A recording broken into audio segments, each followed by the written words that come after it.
Jadi kata kuncinya begini, setiap ada kalimat isim domir, ini kok disambung dari suatu kalimat isim, jadi ada isim nyambung dengan isim domir, ini isim domirnya jadikan saja sebagai mudhof ilaih. Apa itu mudhof ilaih? Taubat itu ada dua, ada taba ala, ada taba ila. Assalamualaikum warahmatullahi wabarakatuh. Sobat Fuadi rahimakumullah. Alhamdulillah berjumpa kembali dengan saya Muhammad Wahyudi di channel Ngaji Fuadi. Kali ini kita akan melanjutkan kajian kita di surat Al-Baqarah ayat ke-54. Ayatnya cukup panjang, insya Allah kita bagi menjadi dua part, ya, dua part. Semoga tidak mengurangi pemahaman yang bisa kita ambil dari ayat ini. Baik, sebelum kita lanjut ngaji, saya ingatkan kembali untuk Sobat Fuadi yang belum memiliki mushaf Quran Nahwu Al-Fuadi, silahkan untuk dapat memilikinya melalui link yang sudah kami sertakan di deskripsi. Bisa pesan melalui kami langsung, bisa melalui Shopee ataupun Tokopedia. Silahkan untuk mempermudah kajian kita, mempermudah Anda mengikuti kajian-kajian di channel Ngaji Fuadi. Miliki mushaf Quran Nahwu Al-Fuadi untuk memudahkan kita mentadabburi Al-Quran kata demi kata, ayat demi ayat. Mari ngaji Fuadi.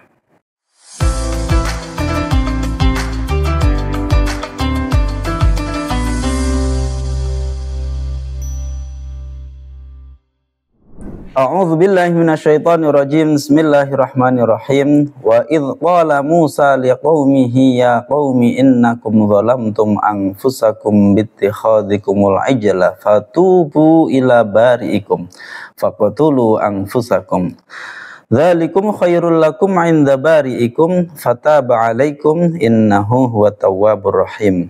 Karena ayatnya cukup panjang, kita akan ambil separuh saja dulu sampai di sini. Wa idz qala, dan seperti biasa ketika bertemu dengan id kita harus mengira-ngirakan fiilnya. Wa idz qala, dan ingatlah ketika telah berkata. Ingat, ini fiil madhi, maknanya lampau. Wa idz qala, dan ingatlah ketika telah berkata siapa Musa liqaumihi, pada kaumnya Musa. Di sini angka 5 merujuk kepada lain yang di atas, ya. Di atas itu angka 5 merujuk kepada Musa. Kita ulangi. Wa idz qala, dan ingatlah ketika telah berkata siapa Musa berkata liqaumihi, pada kaumnya Musa. Bagaimana perkataannya? Ini perkataannya Musa. Ya qaumi, wahai kaumku. Nanti ini kita bahas dari mana kataku di sini muncul. Ya qaumi, wahai kaumku, innakum, sungguh kalian adalah zalamtum, telah zalim siapa kalian, anfusakum, pada diri-diri kalian. Bittikhadhikum, dengan menjadikannya kalian al-ijla, pada patung anak sapi. Kita tambahi makna sebagai sesembahan. Dari mana makna ini muncul nanti kita bahas, ya. Kita ulangi sekali lagi. Wa idz qala, dan ingatlah ketika telah berkata siapa Musa liqaumihi, pada kaumnya Musa. Ya qaumi, wahai kaumku, innakum, sungguh kalian adalah zalamtum, telah zalim siapa kalian, anfusakum, pada diri-diri kalian. Bittikhadhikum, dengan menjadikannya kalian al-ijla, pada patung anak sapi sebagai sesembahan. Fatubu, maka bertaubatlah siapa kalian, ila bari'ikum, pada pencipta kalian. Faqtulu, lalu bunuhlah siapa kalian, anfusakum, pada diri-diri kalian. Dzalikum, bahwa hal itu, ya, nanti kita bahas juga di sini secara khusus, tapi ini di pembahasan berikutnya, adalah khairun, lebih baik, lakum, bagi kalian, inda bari'ikum, di sisi Tuhan kalian. Fataba, lalu menerima taubat siapa dia, bari'ikum, alaikum, atas kalian. Innahu, sungguh dia, bari'ukum, Huwa dia adalah at-tawwabu yang maha menerima tobat, adalah ar-rahimu yang maha penyayang. Baik, di sini kita terjemah terlebih dahulu. Dan ingatlah ketika Musa telah berkata pada kaumnya. Perkataannya, wahai kaumku, sungguh kalian telah zalim pada diri-diri kalian dengan kalian menjadikan patung anak sapi sebagai sesembahan. Maka kalian bertobatlah pada pencipta kalian, lalu kalian bunuhlah diri-diri kalian. Hal itu adalah lebih baik bagi kalian di sisi Tuhan kalian, atau di sisi pencipta kalian kalau kita mau maknai sama. Lalu dia, Tuhan, menerima taubat atas kalian. Sungguh dia adalah yang maha menerima taubat, adalah yang maha penyayang. Baik, setelah kita baca kata per kata dan juga menerjemahkannya, sekarang kita akan masuk makna dari ayat ini apa, kemudian kita analisis i'rabnya untuk mendapatkan makna yang lebih dalam. Wa idh qala, dan ingatlah ketika telah berkata siapa Musa liqaumihi kepada kaumnya. Berarti di sini Allah meminta kita untuk mengingat kembali. Setelah deretan di ayat-ayat sebelumnya itu sudah dibahas tentang ingatlah, tentang ini ingatlah, termasuk adalah ingatlah ketika Musa telah berkata kepada kaumnya. Di sini menarik Sobat Fuadi. Ada hal yang menarik di sini terkait dengan para nabi itu yang diistilahkan oleh Al-Quran itu berkata qala liqaumihi, itu hampir semua nabi kecuali ada satu, yaitu Nabiullah Isa alaihissalam. Ada sebagian ulama yang menyebut mengapa ya, karena struktur nasab itu adalah melalui ayah, sehingga Nabiullah Isa alaihissalam itu kan tidak punya ayah, sehingga Nabi Isa ini tidak mengatakan kepada kaumnya itu ya qaumi, tapi mengatakan pada kaumnya itu ya Bani Israel. Berbeda dengan Nabi Musa, di sini Nabi Musa mengatakan ya qaumi, berarti bahwasanya Nabi Musa adalah min anfusihim, termasuk golongan dari kaumnya tersebut. Nah, tapi kalau Nabi Isa, lah di situ menariknya termasuk Al-Qur'an memperhitungkan redaksi, termasuk sebagian ulama menyebut mengapa kok Nabi Isa tidak menggunakan istilah ya qaumi seperti Nabi Musa, karena Nabi Isa ini tidak punya nasab kepada Bani Israel, karena kan nasab itu dari ayah. Seperti itu. Silakan komentarnya nanti gimana, itu ada yang menyatakan seperti itu. Baik, kita lanjut. Wa idh qala Musa liqaumihi ya qaumi, wahai kaumku, innakum zalamtum anfusakum, sungguh kalian telah zalim pada diri kalian. Ini yang tidak akan kita temui kalau kita menggunakan terjemah langsung. Jika kita menggunakan terjemah langsung akan dikatakan misalkan, ingatlah ketika Musa berkata kepada kaumnya, wahai kaumku, sesungguhnya kamu telah menzolimi dirimu sendiri. Itu di dalam terjemahnya seperti itu. Tapi ketika kita maknai kata per kata, kita akan tahu ada penekanan yang tidak hanya seperti itu, tapi lebih ditekankan lagi. Perhatikan di sini. Wahai kaumku, sungguh kalian telah zalim pada diri-diri kalian. Ya, di sini sungguh kalian telah zalim. Ada penekanan terhadap penunjukan Bani Israel di sini disebut sebagai kalian itu dua kali. Yang pertama sebagai isimnya inna, yang di sini sebagai fa'ilnya zolama. Ya, ini nanti akan kita bahas di dalam i'rabnya. Nah, di sini artinya adalah iya kalian itu loh benar-benar telah melakukan kezaliman terhadap diri kalian. Nah, di sini ada redaksi yang terus diulang-ulang oleh Al-Qur'an bahwasanya istilahnya Al-Quran, ketika kita melakukan kezaliman, itu tidak pernah kita menzalimi orang lain. Sebenarnya kezaliman itu pada diri sendiri, ya. Zalamtum anfusakum, ya. Kemudian zalamna anfusana. Jadi selalu kezaliman itu sebenarnya bukan kepada pihak luar, tapi kepada diri kita sendiri. Ini adalah redaksi yang menarik untuk kita terus hayati. Baik, kita masuk ke i'rabnya terlebih dahulu, karena ini nanti akan kita lanjut kepada ayat kepada penggalan berikutnya. Jadi kita masuk ke i'rabnya terlebih dahulu. Wawu ini adalah huruf athof. Huruf athof adalah kalimat yang dipakai untuk menyambung. Berarti tadi sudah saya sampaikan, ini menunjukkan bahwasanya Allah ingin, ya, kita terus menerus mengingat mulai dari sekian ayat sebelumnya sampai termasuk ayat ini, mengingat tentang kejadian ini. Ya. Ini adalah kalimat isim.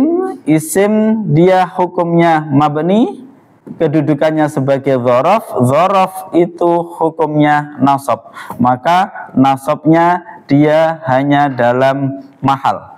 Wala kalimat fi'il, fi'ilnya adalah fi'il madhi. Fi'il madhi hukumnya adalah mabni. Di sini tidak bertemu dengan apapun, maka mabninya mabni fathah, karena tidak bertemu dengan dhamir rafa' mutaharrik, juga tidak bertemu dengan wawu jamak, ya, sehingga di sini mabni fathah. Musa fi'il butuh pada fa'il. Musa ini adalah kalimat isim, hukumnya dia adalah mu'rab, kategorinya isim mufrad, kedudukannya adalah sebagai fa'il. Fa'il i'rabnya harus rafa'. Rafa'nya isim mufrad ditandai dengan dhammah.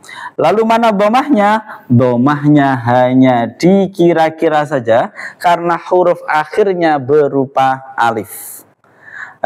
Kemarin beberapa dari Sobat Fuadi ada yang bertanya di WA grup, di grup ngaji Fuadi. Kami sampaikan bahwasanya pertanyaan-pertanyaan yang disampaikan oleh Sobat Fuadi baik melalui komentar di YouTube ataupun pertanyaan yang melalui grup Ngaji Fuadi, insya Allah akan kami kumpulkan dan kami jawab untuk konten video di hari Ahad, ya, insya Allah. Termasuk kemarin pertanyaannya adalah tentang ini, kapan sih alamat atau tanda i'rab itu muqaddarah, itu diperkirakan saja itu kapan? Termasuk di sini ketika ketika huruf akhirnya berupa alif, ini dia dhammahnya hanya dikira-kira saja. Tapi perjelasan secara detail kapan tanda i'rab itu diperkirakan, tidak nampak, tidak zahir, itu kapan saja, kita akan bahas insya Allah di video hari Ahad bersama dengan pertanyaan-pertanyaan lainnya yang kami kumpulkan dari Sobat Fuadi. Baik. Wa idh qala Musa liqaumihi, kepada kaumnya. Li ini lam adalah huruf jar, qaumi berarti majrur, hi-nya adalah mudhaf ilaih. Baik, langsung kita bahas dengan cepat di sini agar kita bisa mencukupi durasinya. Di sini adalah lam, ini adalah huruf jar, ya, huruf jar hukumnya mabni. Qaumi di sini adalah kalimat isim, hukumnya mu'rab, kategori isim mufrad, kedudukan sebagai majrur, ya, di sini isim mu'rab, kategorinya di sini adalah isim mufrad, kemudian dia kedudukannya sebagai majrur. Majrur i'rabnya harus jar, jarnya otomatis dengan kasroh, qaumi. Hi ini yang perlu saya sampaikan. Jadi kata kuncinya begini, setiap ada kalimat isim dhamir, ini kok disambung dari suatu kalimat isim, jadi ada isim nyambung dengan isim dhamir, ini isim dhamirnya jadikan saja sebagai mudhaf ilaih. Apa itu mudhaf ilaih? Yaitu kalimat yang disandari. Kaumnya, nah itu ya, itu jadikan dia mudhaf ilaih. Mudhaf ilaih i'rabnya jar, tapi isim dhamir itu mabni, maka hanya dalam mahal. Kemudian yang kedua terkait dengan tajwid, ya, yang ini biar menjadi kata kunci. Ketika ketemu dengan hak dhamir, hu atau hi, ya, yang huruf sebelumnya kok berharokat, maka pastikan hak dhamir tersebut adalah mad silah. Ya, liqaumihi, hinya pasti panjang. Ya, mad silahnya apakah silah qasirah ataukah tawilah tergantung apakah di depan ada hamzah atau tidak. Kalau di depannya bukan hamzah berarti mad silah qasirah. Kalau di depannya hamzah nanti mad silah tawilah. Ya, nah jadi patokannya gampang. Kalau huruf sebelumnya kok berharokat berarti dia dibaca panjang.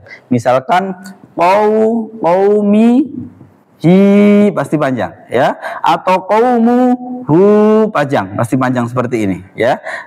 Tapi kalau dia huruf sebelumnya kok sukun, min hu, fihi, ini pasti dia adalah dibacanya pendek, gitu ya. Ini untuk hak dhamir di dalam pembacaan tajwid. Baik, kita lanjutkan. Ya qaumi, wahai kaumku. Ini sebenarnya kalau di selain Quran ditulisnya seperti ini. Ya qaumi. Ya, ini ianya adalah ya huruf nida. Huruf nida untuk memanggil. Qaumi maka disebut adalah munada, kalimat yang dipanggil. Aslinya adalah ya qaumi, ada yaknya di sini. Wahai kaumku, gitu ya. Jadi yaknya terus kemudian dibuang secara lafadz, tapi tetap ada secara makna dan ditunjukkan oleh harokat kasroh ini. Baik, jadi di sini aslinya adalah kalau misalkan ini adalah munada, ya, ini munada. Munadanya munada apa? Munadanya munada mudhof. Munada mudhof sebenarnya dia nasab. Tapi karena di sini dimudhofkan kepada ya mutakalim, ini perlu diingat, ya mutakalim ini huruf yang sangat kuat, kalimat isim ya, tapi dia sangat kuat sekali. Maksudnya dia hurufnya ini menarik semua kalimat sebelumnya untuk diharokati kasroh. Tapi jangan keliru, ini kalimat isim ya, isim dhamir. Ini dia kalimat yang sangat kuat sekali karena huruf sebelumnya harus diharokati kasroh, sehingga aslinya ya qauma. Tapi kemudian karena ditarik oleh ya ini maka dia menjadi ya qaumi. Kemudian yaknya dibuang secara lafadz, tapi secara makna tetap ada dan ditunjukkan oleh harokatnya kasroh ini. Tetap ya qaumi. Ini ya. Baik, ya qaumi, wahai kaumku. Ya. Tadi sudah saya sampaikan, berarti di sini Nabi Musa itu adalah bagian dari kaumnya. Fungsinya apa di sini nanti? Ini seorang nabi akan lebih mudah untuk menyampaikan karena dia tahu sekali tentang bagaimana model karakter dari kaumnya itu. Berarti rata-rata nabi adalah min qaumihim, dari kaumnya. Innakum, sungguh kalian. Ingat, ini ada inna. Inna ini mengharuskan ada isim dan ada khobar.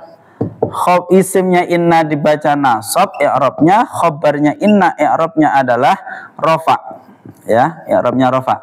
Berarti innakum, kum ini posisinya adalah isimnya inna yang nasab, tapi nasabnya hanya dalam mahal karena kum ini isim dhamir yang mabni. Sedangkan khobarnya mana? Lah, di sini yang perlu kita ingat, khobar itu bisa berupa khobar mufrad, bisa berupa khobar ghairu mufrad. Di sini khobarnya berupa ghairu mufrad, yaitu berupa jumlah. Innakum, sungguh kalian adalah. Nah, ini khobarnya. Khobarnya inna ini berupa jumlah zolamtum anfusakum. Zolam ini adalah fi'il madhi. Fi'il madhi berhukum mabni sukun karena bersambung dengan dhamir rafa' mutaharrik tum.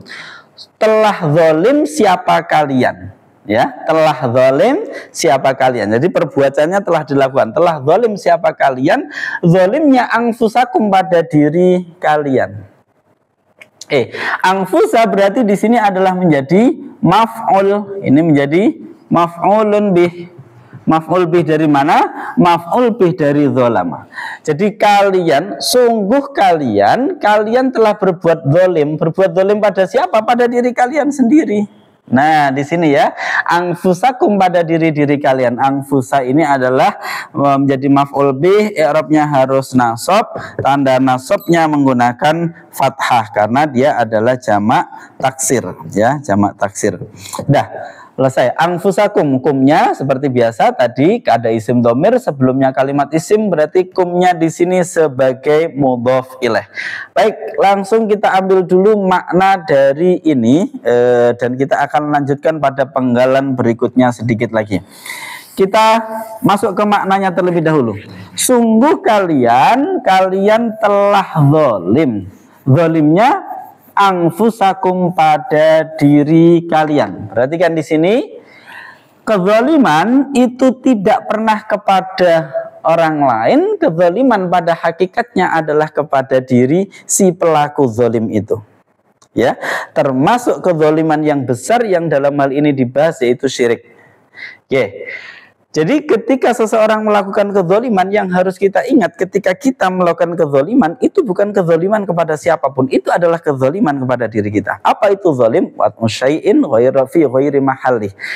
Wat'u syai'in fi ghairi mahallih, meletakkan sesuatu tidak pada tempatnya atau melakukan yang tidak seharusnya. Nah itu ya, melakukan yang tidak seharusnya itu disebut sebagai zalim. Ketika kita melakukan sesuatu yang tidak seharusnya, itu jangan dikira efeknya kepada orang lain, efeknya selalu kepada diri kita sendiri.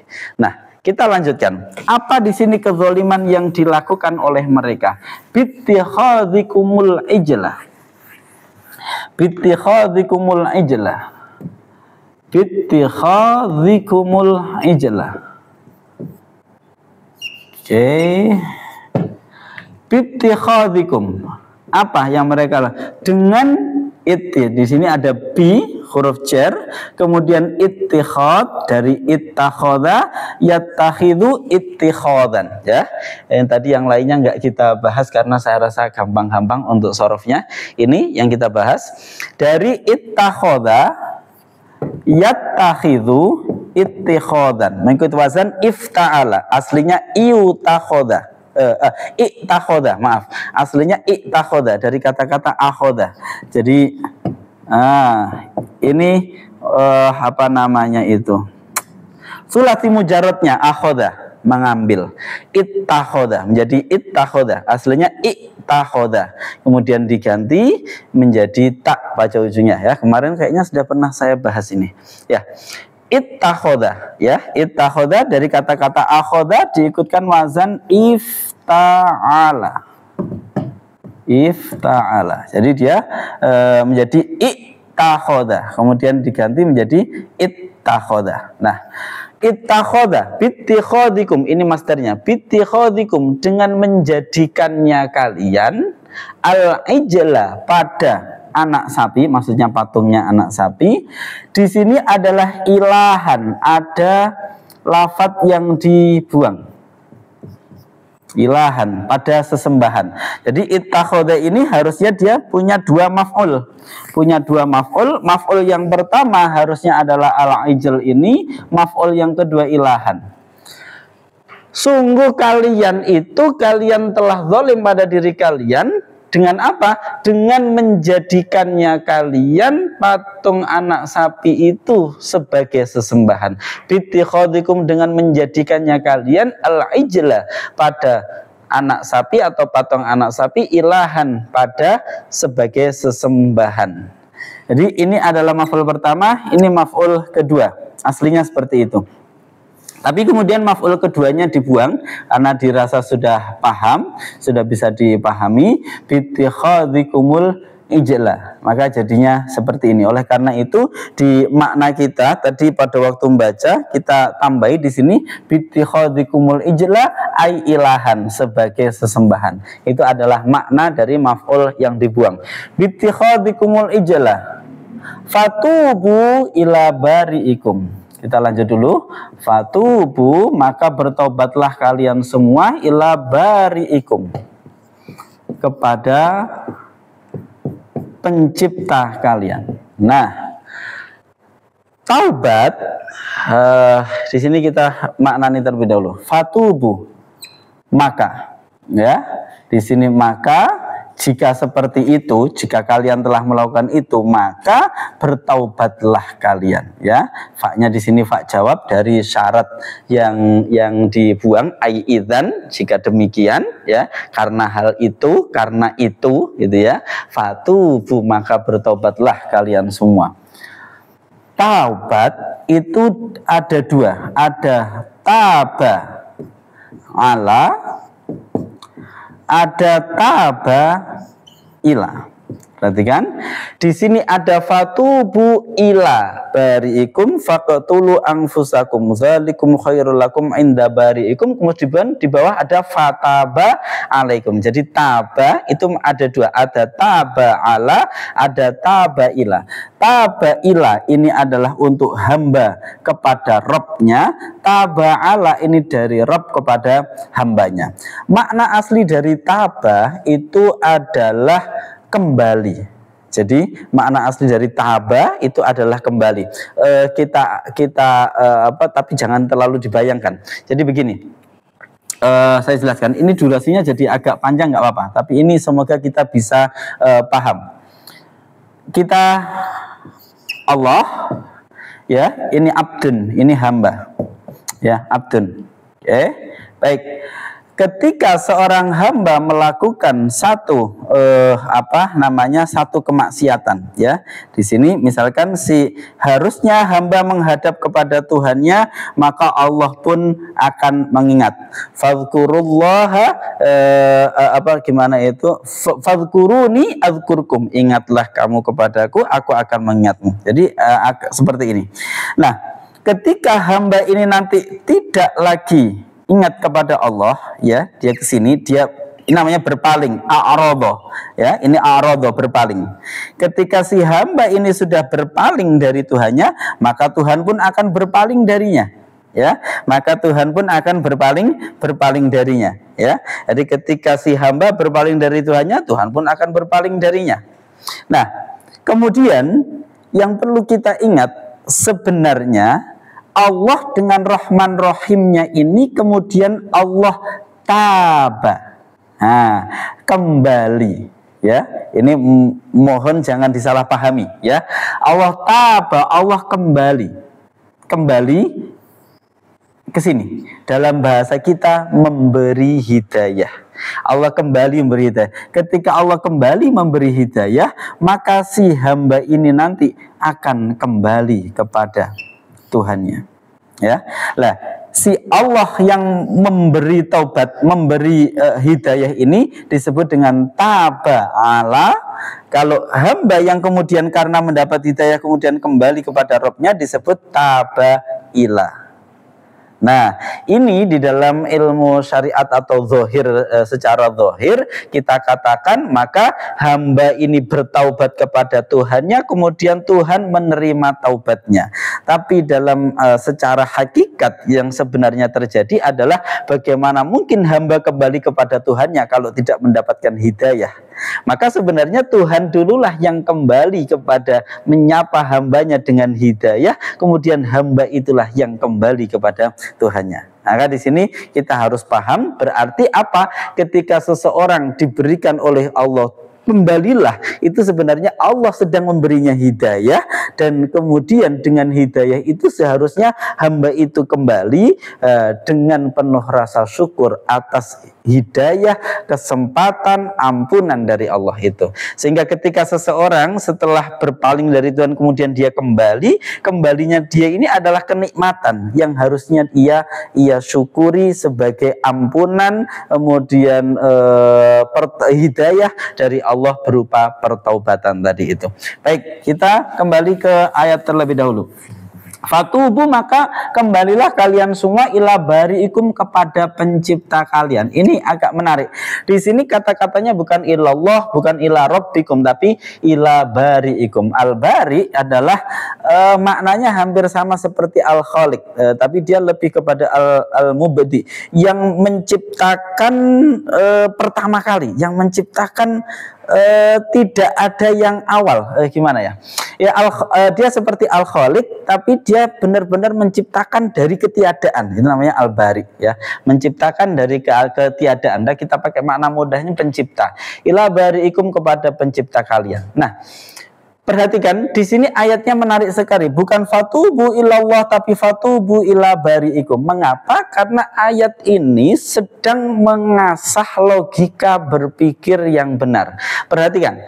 Di sini mereka bittikhadhikumul ijlah. Kalian kok menjadikan anak sapi atau patung anak sapi itu sebagai Tuhan? Memangnya dia siapa? Ayo kembalilah kepada yang menciptakan kamu. Jadi di sini adalah logika yang sederhana. Ketika manusia menuhankan selain Allah, apapun bentuknya, entah manusia yang disebut setengah dewa, entah itu gunung, apapun lah selain Allah yang dituhankan, maka sebenarnya dia sedang melakukan sesuatu yang tidak seharusnya. Seharusnya yang menjadi Tuhan itu adalah yang pertama punya sifat, dia adalah yang mencipta, Al-Bari, Al-Bari, yang mencipta. Yang mencipta dari ketiadaan, ya, itu harusnya yang berstatus sebagai Tuhan. Oleh karena itu dalam ayat yang lain Allah menyatakan fa'aruni madza khalaqal ladzina min duni. Coba tunjukkan kepadaku apa yang telah diciptakan oleh sesembahan-sesembahan selain Allah. Tidak ada. Ya, karena mereka semua bukan pencipta. Maka satu-satunya yang layak untuk disembah, untuk kita tunduk kepadanya adalah sang pencipta ini. Lah, ketika si Bani Israel ini adalah menjadikan patung anak sapi yang mungkin bisa bersuara, menurut satu riwayat bisa berbicara, tapi ingat, dia baru ada setelah kalian selamat dari segala macam. Dulu mereka kalian ditindas oleh Fir'aun, kalian dikejar-kejar sampai kalian selamat, itu patung ini belum ada loh. Nah, maka kemudian dikatakan di sini membuat logika yang sederhana, kalian kembalilah kepada yang menciptakan kalian.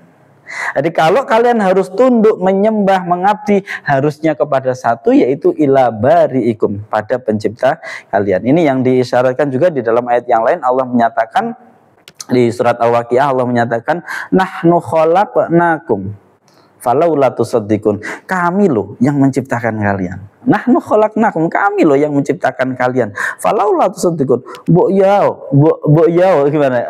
Harusnya kalian itu yang membenarkan apa informasi yang disampaikan, membenarkan tentang Allah, membenarkan tentang kerasulan Nabiullah Muhammad SAW dan seterusnya. Ya, karena Allah yang menciptakan kalian. Oleh karena itu, ini adalah ayat yang mempermudah kita. Semoga jika kita kok misalkan menuhankan, ingat, Al-Ijl ini di era modern, Al-Ijl ini tidak harus patung anak sapi. Kita mengambil jabatan itu seakan-akan sebagai hal yang paling penting. Kita mengambil uang sebagai seakan-akan yang maha kuasa, kemudian koneksi sebagai seakan-akan sesuatu yang bisa membuat segalanya terjadi. Enggak, fatubuin. Itu semua tidak pernah menciptakan kalian. Jadi kalau ingin tunduk, ingin mengatakan sesuatu yang paling penting, sesuatu yang kita harus tunduk kepadanya adalah bariikum, pencipta kalian. Sobat Fuadi rahimakumullah, tampaknya sudah cukup panjang ini kajiannya, tapi belum selesai. Fatubu ila bariikum, apa yang diperintahkan? Faqtulu anfusakum, bunuhlah diri kalian. Nah, ini nanti yang akan kita bahas insya Allah di pertemuan berikutnya. Jika penasaran dengan bagaimana kelanjutan ayat ini dan pesan-pesan yang bisa kita ambil, silahkan untuk mengikuti kajian berikutnya. Jangan lupa subscribe, like, dan share video-video dari channel Ngaji Fuadi jika ini dapat memberikan tambahan nilai kita, dan semoga kita semakin beriman, semakin bertakwa kepada Allah Subhanahu wa taala. Amin ya rabbal alamin. Semoga kita semua istiqomah untuk mengkaji ayat-ayat Al-Qur'an. Saya Muhammad Wahyudi. Mohon maaf jika ada kurang lebihnya. Ihdinas siratal mustaqim wal afu minkum. Assalamualaikum warahmatullahi wabarakatuh.